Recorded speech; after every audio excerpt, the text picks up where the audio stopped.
السلام عليكم ورحمة الله وبركاته. الجزء الثاني إن شاء الله مراجعة الهندسة. أول سؤال بيقول لي بدون الآلة الحاسبة اثبت أن كذا يساوي كذا. أولا مسائل بدون الآلة الحاسبة دي بنحلها بالآلة الحاسبة، ولكن بنرسم المثلثين اللي حضراتكم عارفينهم. المثلثين دول هو قال اوجد ولا اثبت؟ قال اثبت ده يعني طرف أيمن وطرف أيسر. طيب الطرف الأيمن أقول له كده الطرف الأيمن واكتبه تاني ظا تربيع 60 ناقص ظا تربيع 45، وهعمل تان 60 هيطلع جذر 3 هحط له أس 2، هعمل تان 45 هيطلع 1 هحط له أس 2. آلة حاسبة الكلام ده هيطلع ب2. الطرف الأيسر اللي هو 4 جا 30 اكتبه كمان مرة 4 في جا 30 يعني ساين 30، وساين 30 بالآلة الحاسبة بنص، وأربعة في نص ب2. إذا الطرفان متساويين؟ لأ، هقول له إذا البتاعة دي بتساوي دي. إذا اللي هو طلبه. السؤال اللي بعده بيقول لي بدون آلة الحاسبة هنرسم مثلث واحد من المثلثين 30 60 بقى. ارسم المثلث 30 60. يلا يا باشا الطرف الأيمن. فين الطرف الأيمن؟ اللي هو جا 60 ساين 60 هيطلع جذر 3 على 2.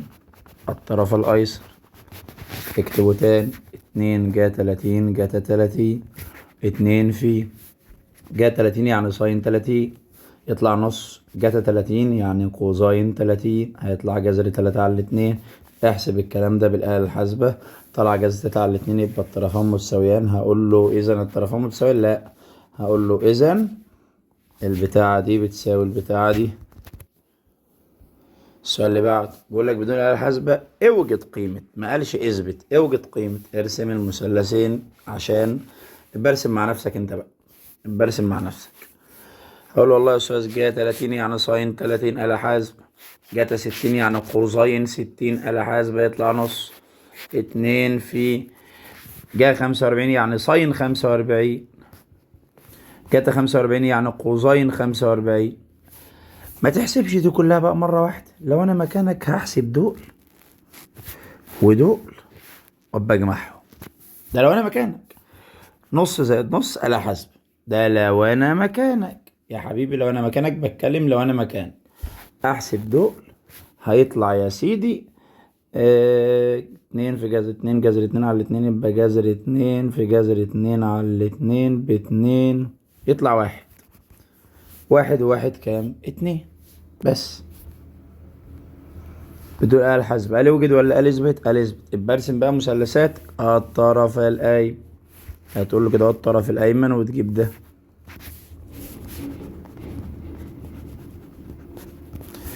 تان 60 جذر 3 طبعا أس 2، تان 30 جذر 3 على 3 طبعا أس 2. واحسب البتاعة دي بالآلة الحاسبة هيطلع ايه يا أستاذ؟ هيطلع 3 ناقص تلت، هيطلع 3. مالكش دعوة انت بحسبها بالآلة الحاسبة. 3 ناقص 1 على 3 هيطلع 8 على 3. الطرف الأيسر اللي هو ده كله 1 زائد تان 60 بجذر 3 تان 30 جذر 3 على 3 في القوس على كوزين 30 جذر 3 على 2 تربيع. من غير ما اشوف لازم تطلع كام؟ 8 على 3. هقول له اذا الطرفان متساويين؟ لا، هقول له اذا البتاعة دي تساوي البتاعة دي. مسائل بقى بدون الآلة الحاسبة بحسبها مع نفسك. اخر سؤال بدون الآلة الحاسبة الطرف الأيمن جاتك عيب 30 ساين 30 طلع نص، نص أس 3 آلة حاسبة يطلع تمن. الطرف الأيسر 9 جتا تكعيب 60 ناقص ظا تربيع 45، 9 في كوزين 60 نص، نص تكعيب ناقص تان 45 واحد تربيع آلة حاسبة هيطلع تمن، والطرفان متساوية. اوجد قيمة هاء. مسائل اوجد قيمة هاء دي لازم يجيلك على سؤال. اوجد قيمة س، اوجد قيمة هاء، مش عارف ايه. هو كاتب ان جاها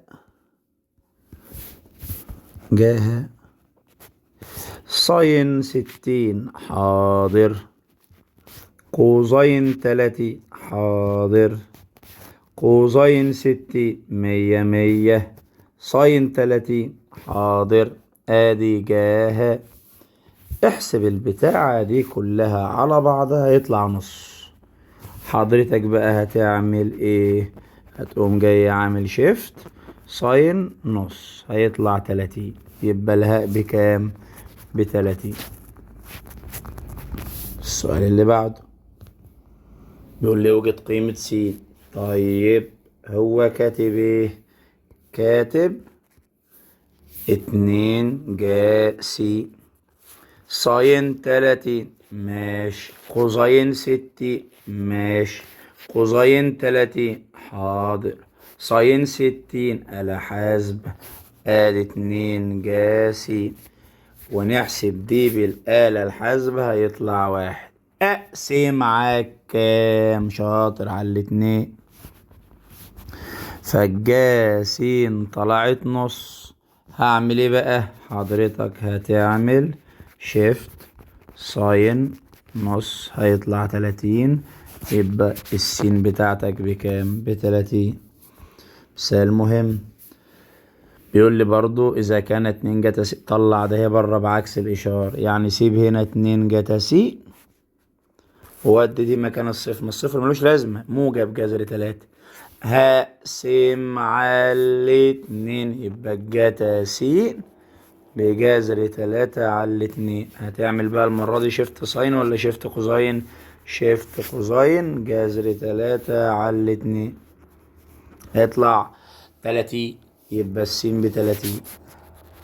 هل هو طلب س ولا طلب ظا 2 س؟ طب السين دي بكام؟ ب30. 30 ولا 2 في 30؟ 2 في 30 ب60. 60 ولا ظا 60؟ ظا 60. ظا 60 احسبها ازاي دي؟ تان 60. هتروح تحسب تان 60 بالآلة الحاسبة هيطلع جذر 3. السؤال اللي بعده سؤال جميل. هو كاتب ايه؟ كاتب 2 ظا س يساوي ظا 2 ظا س تان 6 جذر 3 بس أس 2. 2 في ساين 30 2 ظا س. واحسب هذه المقدار هتطلع ب2. طلعت ب2. هتقسم معاك كام؟ شاطر. 2 على 2 فيها 1. هتعمل بقى المرة دي شيفت ايه؟ قول لي شيفت ساين ولا قوسين ولا تاء؟ شيفت تان 1. عارف هيطلع كام؟ 45. السؤال اللي بعده كاتب ايه؟ كاتب هذا الكلام. هنشوف هو كاتب ايه. 4 قوسين 60 ساين 30 يساوي ظا س. حسبت هذه البلاوي طلعت 1. يبقى الظا س ب1. حضرتك هتعمل ايه؟ يلا شيفت ايه؟ قول لي شيفت تان لل1 يطلع 45. مثال كويس وجميل. كاتب ايه المحترم؟ كاتب البلاوي دي. اقول له حاضر. ادي ظا س زائد 5 ساين 60 قوسين 30 ساين 30 بس أس 2. ادي ظا س زائد 5. هذه البلاوي طلعت 1. هتقوم جاي عامل ايه بقى؟ ها رد. ها شيفت تان 1 طلع 45. طلع ايه؟ 45. يبقى دي كلها ب45. دي كلها تساوي 45. يعني س زائد 5 ب45. وادي الموجب 5 بعكس الإشارة. 45 ناقص 5 40. السؤال اللي بعده سؤال جميل نركز فيه كويس. يقول لي كاتب تعالى بعيد عن الزحمة. كاتب جاتاها في تان 30 جذر 3 على 3 قوسين 45 جذر 2 على 2 بس أس 2. والله يا أستاذ س في 5 5 س. جتا في 5 5 جتا. جتا في 3 3 جتا. جتا في جذر 3 جذر 3 جتا. جتا في زفت جتا. جتا في جذر 3 على 3. اكتب الرقم ثم الجتا، معروفة يا ابني. س في 5 5 س، الرقم ثم الحرف. فانا هكتب ده ايه؟ جذر 3 على 3 جتاها. واحسب دي بالآلة الحاسبة، طلعت نص. ابا نص يا استاذ؟ ايوه يا حبيبي. طب يلا يا استاذ، وبعدين احنا عايزين جتاها صح، يبقى لازم اشيل دي من جنبها. عارف اشيل دي ازاي؟ اضرب في مقلوبها. يعني بدل ما هي جذر 3 على 3 حاجة، تضرب في ايه بقى؟ في 3 على جذر 3 يمين وشمال. في 3 على جذر 3 يمين وشمال. بيو بيو بيو بيو. اتفضل جتاها. وهنحسب البتاعة دي صح؟ ايوه يا استاذ هحسبها يا استاذ. طيب تعالى نحسبها. ده اهي هتطلع جذر 3 على 2. هتعمل بقى شيفت ايه؟ رد شيفت ساين تفخس على شكلك. شيفت ايه؟ شيفت كوزاين جذر 3 على 2، فهتطلع ب30. هعيد المثال ده كمان مرة.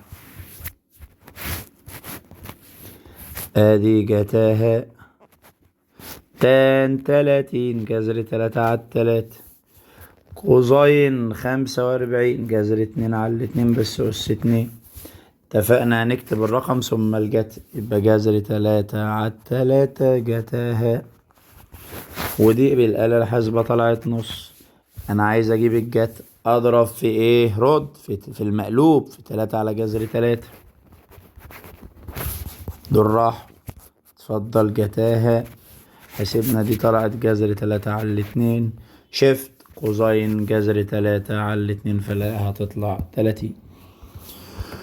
السؤال اللي بعده جميل. هذا السؤال بيقول لي س كاتب بلاوي. تعالى نمسك البلاوي دي نحطها هنا تاني. ادي س في ساين 30 ساين 30 كوزاين 60 كوزاين 30 ساين 60.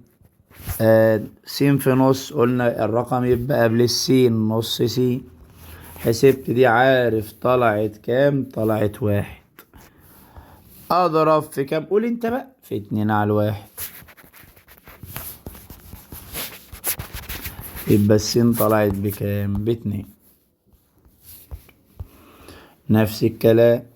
4 س يساوي كوزاين 30 بس أس 2 تان 30 بس أس 2 تان 45 بس أس 2. هحسب البلاوي دي، هتطلع 3/4 في 3 على 9، يبقى 9 على 36، هيطلع ربع. البتاع ده كلها انت مالك؟ احسبها بقى على حسب. طلعت ربع. اقسم على كام؟ على 4. دي طارت. ربع على 4 بالآلة الحاسبة هتطلع 1 على 16. مثال كويس. وباقي بعده كم مثال، مش كتير مش كتير، حاجة بسيطة ان شاء الله. شوف المثال ده. عايز بلاوي. قبل ما اروح، المثلث ده اهو قائم، ودي زاوية قايمة، يبقى ده الوتر. ربع ويجمع تحت الجذر. يبقى اولا هنجيب الف ج. جذر 3 زائد 4 طلع 5. نروح للمثلث ده. ده اهو ضلع، لان دي زاوية قايمة فده الوتر، يبقى ده ضلع. فانا هجيب الف باء ربع واطرح تحت الجذر، يبقى 13 ناقص 5 هيطلع 12. شوفوا بقى عايز ايه. اولا عايز ظا الف ج باء. تعال ناخد اللي هو عاوز ده في جنب، ننسخه كده ونحط له ظا الف ج باء. الف ج باء. عايز الظا ده، الظا مقابل على المجاور مقابل 12 والمجاور 5. اوعى تقول ده المجاور، ده الوتر. مقابل 12 والمجاور 5. ظا الف ج د ألف جيم دال. الظا ده هي مقابل على المجاور، مقابل 4 والمجاور 3. اوعى تقول ده المجاور ده الوتر. 4 على 3. على حسب بقى مع نفسك البحث. تاني مطلوب عايز ايه يا ترى؟ عايز اول حاجة جاب الباء اهي، الجاب مقابل على الوتر 5 على 13. جتا جيم ألف دال، جيم ألف دال. عايز جتا ده، جتا مجاور على الوتر، مجاور 4 على الوتر 5 زائد جتا باء، الباء جتا مجاور على الوتر 12 على الوتر 13. جا جيم ألف دال، جيم ألف دال. الجا مقابل على الوتر 3 على الوتر 5.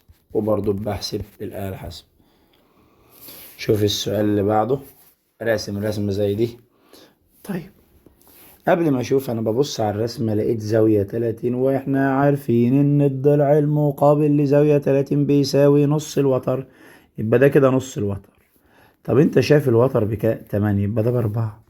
طب يلا قول كده، بما ان الضلع المقابل للزاوية 30 بيساوي نص الوتر، نص طول الوتر. اذا ألف جيم ده هيبقى بكام؟ ب4 سنتي. حط على 4 سنتي.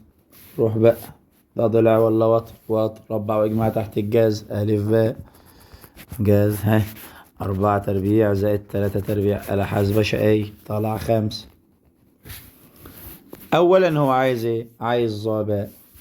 ظا باء اللي انت عايزها، الظا مقابل على المجاور، يبقى 4 على 3. ثانيا عايز قياس زاوية باء ألف دال. عشان أجيب الزاوية هجيب لها الجاء وأقوم جاي عامل شيفت ساين، أو الجات وأعمل شيفت كوزاين، أو الظا وأعمل شيفت تاء. فأنا هجيب لها جاء باء ألف دال. ده عايز جاء باء ألف دال كلها، معرفش أجيبها. هجيب ده اهي وبعدين أجمع عليها كام؟ 90. اصحى، هو عايز ده كلها وعايز زاوية باء ألف دال، باء ألف دال دي كلها. اقدر اجيب دي كلها؟ لا، هجيب ده اهي دي وبعدين ابقى ازود عليها كام؟ 90. يبقى هجيب جا ده اهي، جا عارف ازاي اسمها ايه؟ باء الف جي، باء الف جي. الجا مقابل على الوات 3 على 5. اعمل بقى شيفت ساين 3 على 5. سما نجيب الآلة الحاسبة. شيفت ساين 3 على 5. يلا يا حاج اهو، شيفت ساين 3 على 5. ايه في القوس؟ اعمل زائد 90. والتكة ايه؟ قوم يبقى 126 درجة و52 دقيقة و11 ثانية. يبقى الزاوية ايه؟ قياس زاوية باء ألف دال 126 درجة 52 دقيقة و11 ثانية. السؤال اللي بعده بيقول لي مسألة الشجرة. يا رب سهل. بص انا هاخد السهل الاول عشان اخلص. تعال نشوف سؤال زي ده. بيقول لي جتا هاء في ظاها يساوي نص، عايز قياسها. اقول له ادي الجتا هاء، اللي انا اعرفه عن الظا انها جا عالجتا يساوي نص. جتا هاء مع جتا هاء اتفضل، جا هاء بنص، شيفت ساين نص، يطلع الهاء ب30. شوف السؤال ده اهو، يقول لي ظا س بواحد على جذر 3. قال طالما ظا س بواحد على جذر 3 هعمل شيفت تان 1 على الجذر 3. عارف السين هتطلع بكام؟ 30. يبقى انا اعمل شيفت ساين ولا كوزين ولا تان؟ شيفت تان 1 على جذر 3 طلعت السين ب30. هل هو طلب س؟ امال طلب ايه؟ طلب البلاوي دي كلها. جا س يعني جا 30 في ظا السين دي ب30. 30 ولا 3 تلاتينات؟ 3 تلاتينات. 3 تلاتينات ب90. 90 على الاتنين 45. 45 ولا ظا 45؟ ظا 45. احنا قلنا السين ب30، 30 ولا 2 في 30، 2 في 30 ب60، 60 ولا جاتا 60، جاتا 60. واحسب ساين 30 تان 45 كوزين 60. آلة حاسبة شقية هيطلع 1. قدامنا مسألتين، تعال نشوف هذه المسألة. مسألة جميلة. بقول لك رجل اهو، ده الرجل، معلش هو راجل رفيع بس يعني معلش. رجل طوله 1.8 متر يقف أمام عمود إنارة. آدي العمود طوله 3.3 متر. فإذا وجد أن طول ظل الرجل ده ظله 2.4 متر، يبقى ده الراجل وده ظله وده العمود. عايز ايه؟ عايز بعد قاعدة الرجل، بعد قدم الرجل ده ايه عن قاعدة العمود. عايز المسافة ده. طيب اقول له بسيطة، هعمل ايه؟ هفرض ان ده ايه مثلا انت واخد بالك ان ده مثلث اه، اقدر اجيب ظاهر واخد بالك ان ده مثلث انت مش واخد بالك ان زاوية هاء مشتركة في المثلثين اعمل ايه؟ ظاهاء في المثلثين، ظاهاء في المثلث الصغير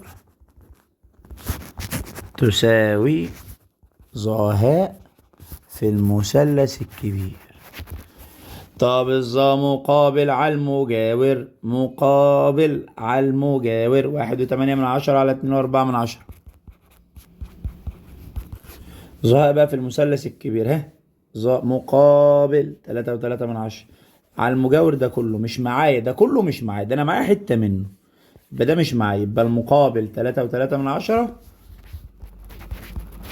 على المجاور كله. تقدر تجيب المجاور حاجة في حاجة على حاجة، ايه في ايه على ايه. 3 في 2 و4 على 1 و8، يبقى المجاور 3 في 2 و4 على 1 و8. تعال نشوف. 3 في 2 و4، 2 و4 على 1.8. طلع 4.4. طلع المجاور كله بكام؟ ب4.4 متر. طبعا كل ده ب4.4. دي خدت 2.4. عارف تفضل كده؟ تفضل 2.4. يبقى بعد قدم الراجل عن قاعدة العمود كام؟ 2.4. بعد قدم الرجل عن قاعدة العمود 2.4 متر. تعال نشوف هذا السؤال، وسؤال عالمي. أول حاجة ودي التلاتة بعكس الإشارة عشان نتفاهم. يبقى س بجا 2 س على جتا س، ودي الموجب 3 سالب 3 ب4 ناقص 1. واحد يقول له يا أستاذ دي ظا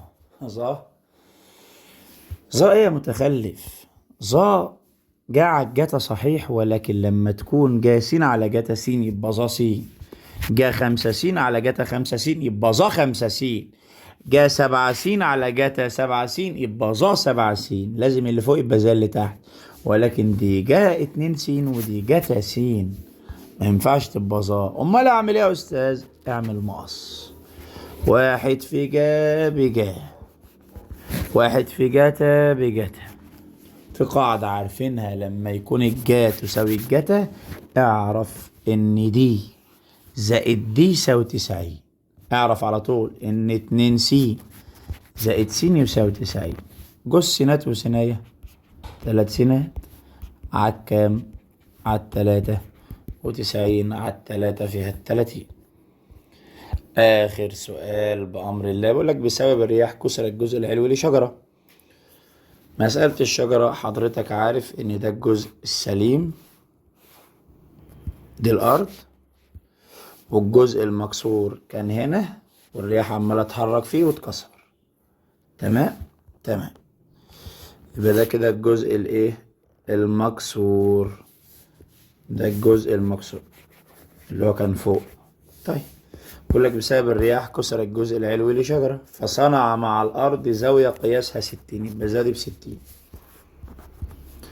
فإذا كانت نقطة تلاقي قمة الشجرة اللي هي دي يا بابا، ما دي كانت فوق يا بابا، تبعد عن قاعدتها 4 متر، يعني من القمة للقاعدة 4 متر. يبقى دي ب4 متر. اوجد طول الشجرة. طبعا هنفرض ان ألف باء جيم ونشتغل. طب يلا يا أستاذ افرض كده وظبطني. عايز ايه؟ عايز طول الشجرة. مجموع زوايا المثلث الداخلية كام؟ 180.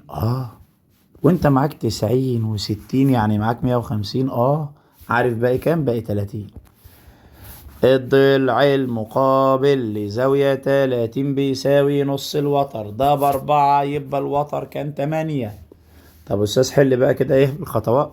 أول حاجة هتقول له بما أن مجموع زوايا المثلث الداخلية يساوي 180. جميل جميل. إذا الزاوية ده ب30.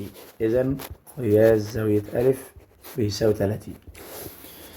هتقول له بقى بما أن الضلع المقابل لزاوية 30 بيساوي نص الوتر.